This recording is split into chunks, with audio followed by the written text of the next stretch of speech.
versus first time right. When you're watching this, I'm 99% sure that you've heard of both of these expressions. Yet I'm also 99% sure that at least one of them you're not using the way that I see it has the most value. Okay, let me define them first. First time fix for me means answering a call in one go, right? Answering an email in one go. So giving immediate answer to the question of the customer. That's first time fix. I don't have to call again, right? I don't have to email again. I don't have to chat again. First time right.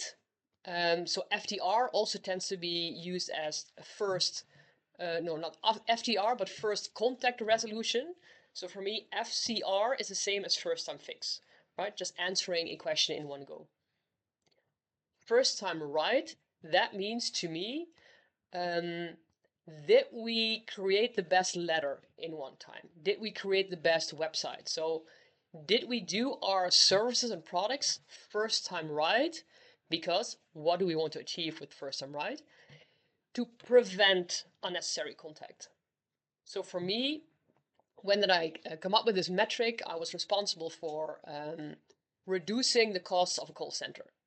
And when I got that assignment, I thought, okay, but I don't want to do this by, putting the number like 5 layers deep somewhere on the website, right?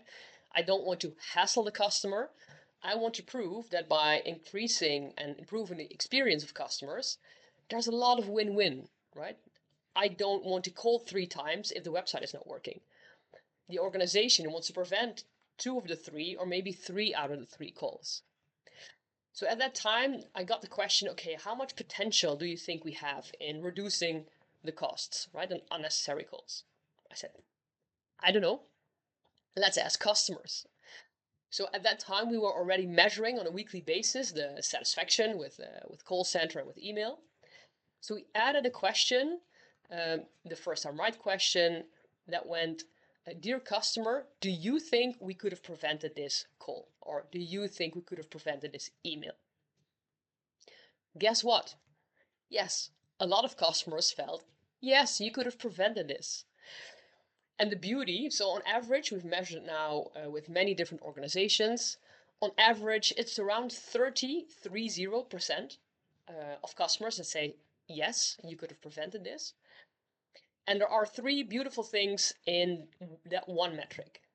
The first one is every customer that says yes is a win-win in you reducing unnecessary calls and you making customers more happy, right? So that's a perfect balance. The other one is that when you ask yes, you get an open text as well to give a hint, hey, what could we have done to prevent it, right? So you also get really concrete, tangible hints. This is where the problem lies.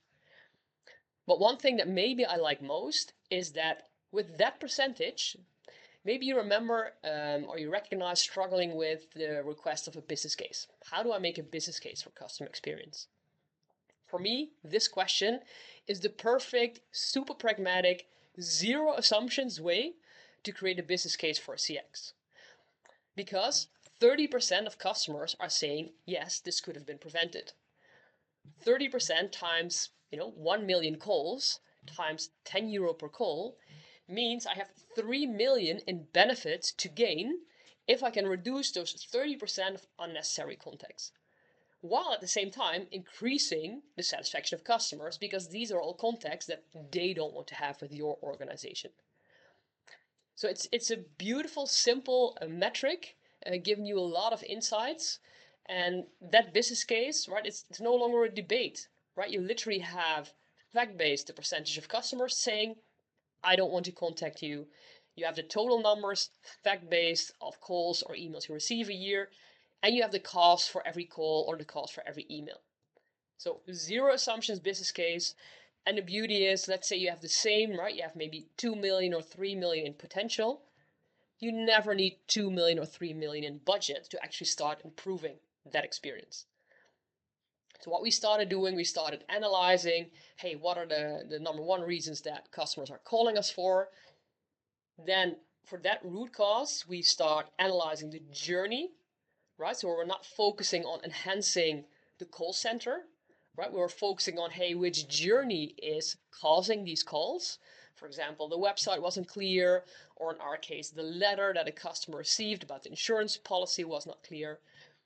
And by constantly doing that, right, finding a root cause, analyzing the full journey across all the departments, so not call center, but back office, financial department, right, marketing, all the non-call center departments online as well, we were able to reduce those unnecessary calls by 25%, saving 2.5 million in cost, while at the same time we increased satisfaction.